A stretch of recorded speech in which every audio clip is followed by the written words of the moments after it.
장애인 이동수단 확보율의 지역 간 차이가 여전히 심한 것으로 나타났습니다.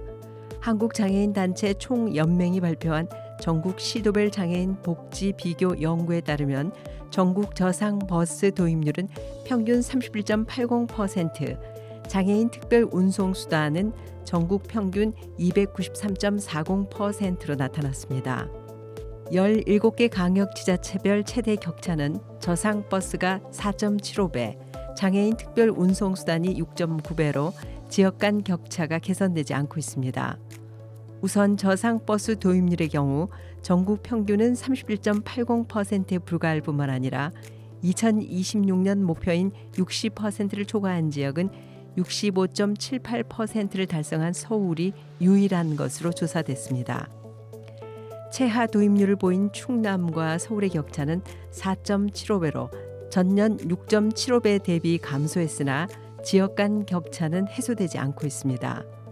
저상 버스 도입에 좀 더 분발할 지역으로 꼽힌 것은 인천시, 울산시, 충남도, 전남도, 경북도, 제주도입니다.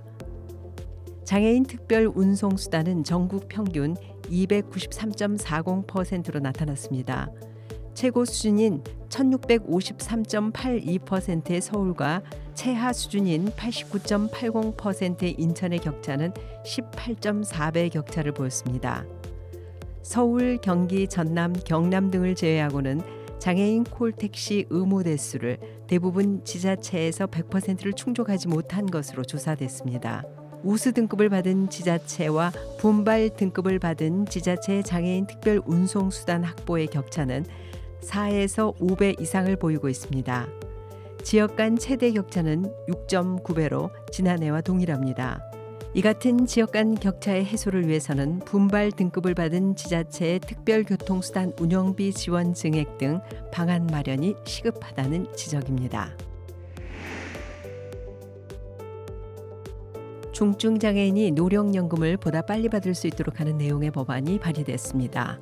중증장애인들의 평균 기대 수명이 비장애인보다 짧다는 이유 때문입니다. 김혜지 의원은 중증장애인이 노령연금을 조기 수령하도록 하는 국민연금법 일부 개정 법률안을 대표 발의했다고 12월 20일 밝혔습니다. 김 의원은 지난 2022년 말 현재 장애인 사망 시 평균 연령은 77.9세이며 이 중 특히 자폐성 장애인은 22.5세, 지적장애인은 57.9세로 우리나라 국민 평균 기대 수명인 83.7세에 미치지 못한다는 국립재활원의 통계를 인용했습니다. 김 의원은 이에 따라 중증장애인의 평균 기대 수명을 고려해 중증장애인이 다른 사람보다 노령연금을 삭감 없이 5년 일찍 수급해야 한다고 강조했습니다. 질병관리청이 12월 20일 전국에 인플루엔자 유행주의보를 발령했습니다. 지난 2022년 9월 발령된 유행주의보가 올해 7월 해제된 이후 5개월 만입니다.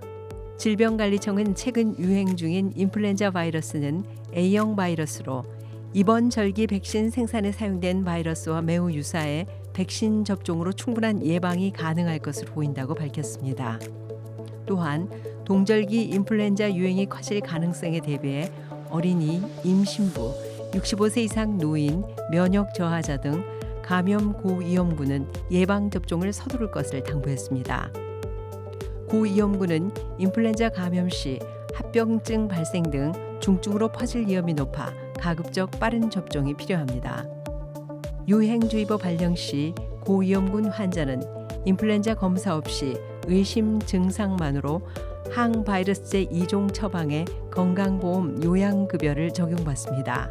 인플루엔자 감염을 예방하기 위해선 외출 전후 손 씻기, 기침 예절 실천, 호흡기 증상 발생 시 마스크 착용, 집합시설 등 밀폐된 공간은 2시간마다 10분 이상 실내 환기 등 기본적인 호흡기 감염병 예방 수칙을 실천하는 것이 중요합니다. 인플루엔자 유행 상황은 매주 질병관리청 감염병 누리집에 게시됩니다.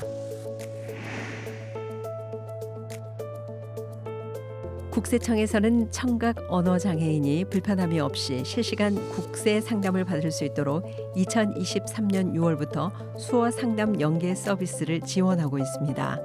서비스를 이용하려는 납세자가 손말 이음센터에 접속해 영상통화, 카카오톡, 문자 메시지 등 방법으로 국세상담 서비스 126번 이용을 요청하면 실시간 수어 통역 방식으로 세법 상담을 받을 수 있습니다. 그동안 국세상담 수요가 증가하는 신고 기간 등에는 손말 이음 중개를 통해 상담을 요청해도 상담사 연결이 어려운 문제점이 있었으나 2024년 전담 상담 요원을 2명에서 39명으로 확대해 불편을 최소화했습니다. 지금까지 장애인 생활신문 편집국에서 전해드렸습니다.